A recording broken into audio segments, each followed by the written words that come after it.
Fábio, você ficou aí para comentar a notícia mais difícil do dia, que é o massacre em Gaza. Hoje, o mundo recebeu a notícia de um massacre horrível. Eu vou desligar enquanto eu falo, vou tirar o microfone. Enquanto o mundo recebeu hoje, Fábio, uma notícia terrível, um massacre em Gaza, mais um massacre em Gaza, um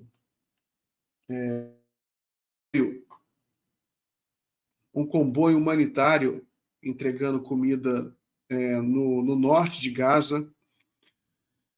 O norte de Gaza é a região que está sofrendo mais com a fome, porque os comboios humanitários não estão chegando lá há muito tempo, e aí chegou um comboio lá, as pessoas desesperadas, né, com muita fome, foram para cima dos caminhões carregando alimentos, e o exército de Israel atacou. Inicialmente até pensei que tinha sido míssil, jogou um míssil lá, mas foi uma coisa assim, ainda mais brutal ainda do que míssil, se é que isso é possível. Né? Atirou com metralhadora nessas pessoas, rapidamente morreram centenas, 107, a última contagem que eu vi, mas outras centenas, 600, 700 feridos, uma coisa horrível.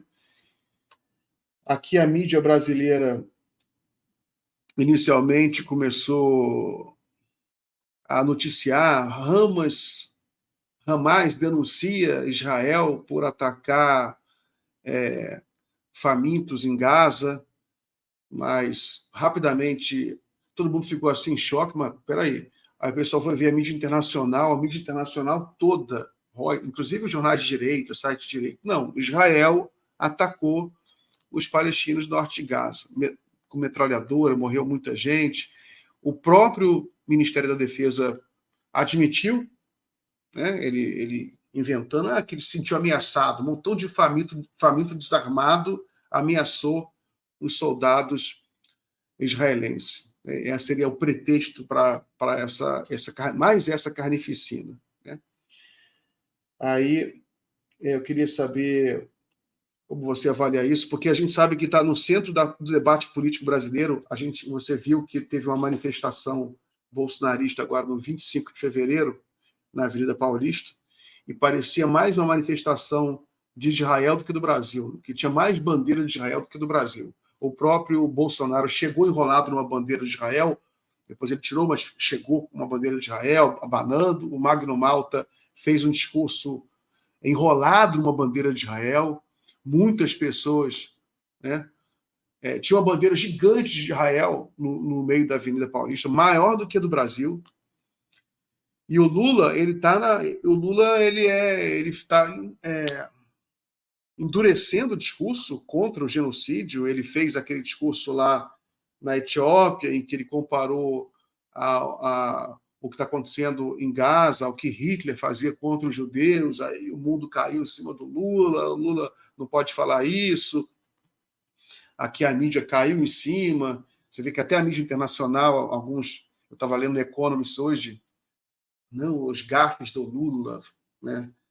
Eles ficam pegando isso. Mas, enfim, como é que você avalia esse massacre aí?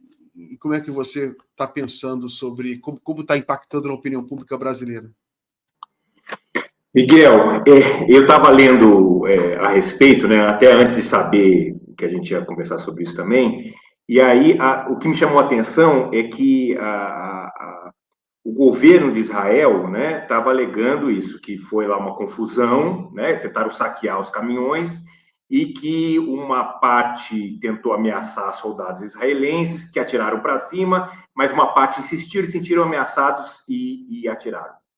O que me ocorreu quando eu estava falando isso é que, mesmo que isso fosse verdade, né, isso já mostra a crueldade dessa guerra. Né? Porque a gente está falando que se os habitantes de Gaza, nesse desespero que estão passando fome, ontem eu vi uma reportagem mostrando famílias comendo cacto, crianças comendo cacto com espinhos.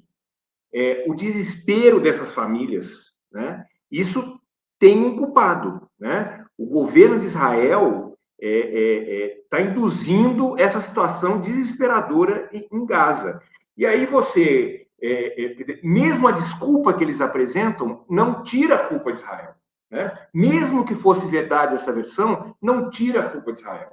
Então, é inegável, eu acho que esse caso é mais um que se soma a graves casos que estão acontecendo, mas esse tem vamos dizer assim, essa marca muito forte, né, de gente buscando ajuda e perder a vida. Acabei de ver, até se você abrir agora, eu acabei de ler na UOL, que até o governo dos Estados Unidos deu uma endurecida em relação a isso, porque quer dizer, não dá para negar, né? Não dá para negar. A impressão que eu não tenho dados sobre isso, é uma impressão, é que o governo de Israel está perdendo a opinião pública mundial, né? Cada vez mais você vê manifestações questionando essa política, chamando aquilo realmente como ele deve ser chamado, que é um genocídio, e questionando o governo de Israel. Então, eu acho que o presidente Lula, na verdade, externou uma opinião que está se espalhando pelo mundo, né? E eu diria mais, viu, Miguel? Você falou que repercutiu, né, a fala do presidente Lula, mas eu tenho a impressão que repercutiu mais dentro do Brasil do que fora, né? O Brasil ficou uma parte da mídia ficou numa preocupação com a fala do Lula muito maior do que no exterior. Não teve nenhuma consequência prática contra o governo brasileiro pelo presidente Lula ter se falado. Essa história de ficar querendo botar o presidente Lula, como alguém que comete gafes, isso, desculpa, é um elitismo danado, porque Você me permite contar uma história muito rápida?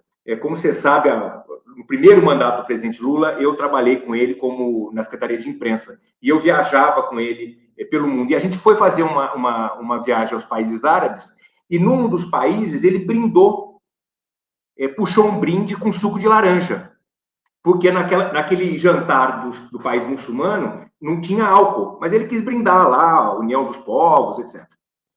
Eu lembro dos jornalistas se reunindo em roda, e estava o Clóvis Rossi, inclusive, que era o mais velho deles, e eles ficaram debatendo se brindar sem álcool era gafe ou não. No dia seguinte, todos os jornais publicaram que tinha sido uma gafe. Porque, inclusive, o Clóvis Rossi falou que era gafe. O Clóvis Rossi decidiu ali que era uma gafe, todos, né, publicaram que o presidente Lula tinha cometido mais uma gafe. Então, eu lembro muito dessa história, porque primeiro que é uma certa arrogância, né, como se fossem pessoas muito sofisticadas que conhecessem esse jargão. E depois querer sempre colocar o presidente nessa situação, né, como se fosse alguém que não é da elite, que não está preparado, que não é educado, que fala demais, quando, na verdade, mesmo os improvisos do presidente Lula, se você pensar, é lógico que tem hora que pode ter um escorregão aqui, outro ali, mas é um ganho, né? O presidente Lula é reconhecido como um grande comunicador, né? Que fala a linguagem do povo. A gente acabou de ver aí, agora, o discurso dele. É uma pessoa que toca o coração das pessoas, justamente, inclusive, por seus improvisos, né? Por calibrar suas falas de acordo com a plateia e tal. Então, eu acho que, às vezes, é um pouco de elitismo. O presidente Lula chamou, né? Deu nome ao que está acontecendo, promovido pelo governo de Israel. A gente tem que lembrar também que vários membros do governo Lula, tanto o Lula 1 e 2 como agora, são judeus, né? Eu desconheço qualquer fato na história do presidente Lula que mostre antissemitismo, alguma coisa em relação do presidente Lula, né? Agora, a gente não pode deixar de condenar, e acho que é isso que o presidente fez, condenar o governo de direita de Israel. E eu acho que os judeus, o povo de Israel, não deve se identificar com isso o tempo inteiro. Quando alguém falava mal do Bolsonaro, eu não ficava irritado. Eu não me considerava... eu conseguia separar muito bem. Eu não sustentava aquele governo. Então, eu acho que tem um pouco de exagero. A mídia brasileira ficou mais preocupada que a mídia internacional, e acho que a crítica do presidente, que condenou o ataque terrorista do Hamas, assim como condenou esse genocídio que está sendo promovido pelo governo de Israel. O governo de Israel não é o povo de Israel, não são os judeus, é o governo de direita, que eu espero que seja substituído em breve, porque essa guerra, quer dizer, o governo de Israel já foi construído, né? Tiveram que se aliar à extrema-direita de Israel, né? Mas ele também está sendo questionado dentro de Israel. Então, eu acho que a gente tem que tomar cuidado um pouco, porque a estratégia deles é tentar confundir Israel com o governo de Israel, e não necessariamente isso é verdade.